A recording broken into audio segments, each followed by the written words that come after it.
The sun hung low over Ebekwam village, painting the earth with a golden glow that shimmered off the red clay roofs of the huts. The air was thick with smoke from cooking fires, and the scent of roasted maize mixed with the earthy aroma of the nearby river. Children ran barefoot across the dusty paths, their laughter ringing like small bells, but it did not reach the tall, slender figure standing at the edge of the forest. Her name was Nena, and every villager whispered about her with a mixture of fear and contempt. Her hair was a wild crown of black curls, streaked with silver strands that glinted like moonlight.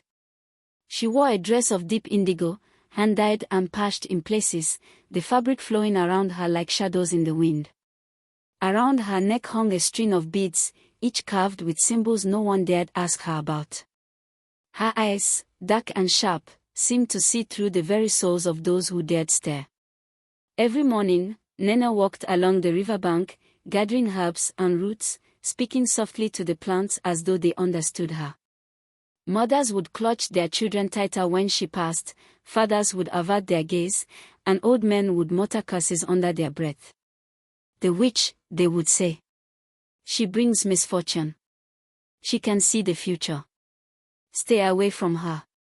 But no one truly knew what Nena did in the forest, and no one tried to find out. Even the children, who often saw strange lights flickering between the trees at dusk, dared not venture close. Her presence carried a weight, a quiet power that made people shiver in her shadow. One evening, the sky darkened unusually early. A crimson wind swept across the village, bending the palm trees and stirring the dust into swirling patterns. Nena stood near the river, holding a small gourd filled with water, her lips moving in whispers that no one could understand. The villagers noticed the change immediately, their chickens roosted nervously, the dogs growled at the unseen, and the old well began to tremble slightly, as if disturbed by invisible hands. A scream cut through the village, sharp and raw. A child had fallen into the river, its tiny body carried by the current. Panic erupted, and men ran toward the riverbank, shouting and flailing.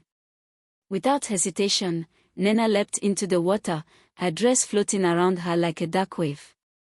With strong, steady hands, she lifted the child and carried it back to the shore.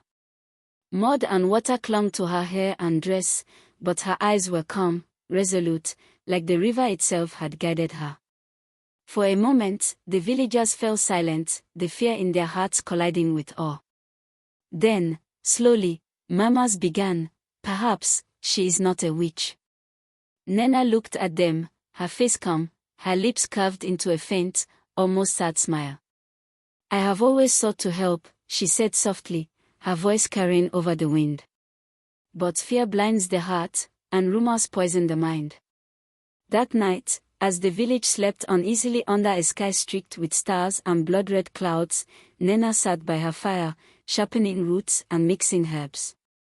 She whispered to herself, not in a language the villagers understood, "The time will come when they see. The truth will be revealed, and they will remember my name, not as a witch, but as one who saved them from the shadows they could not face." And somewhere deep in the forest, a pair of eyes glimmered, watching. A truth long hidden was stirring, waiting for the right moment to rise.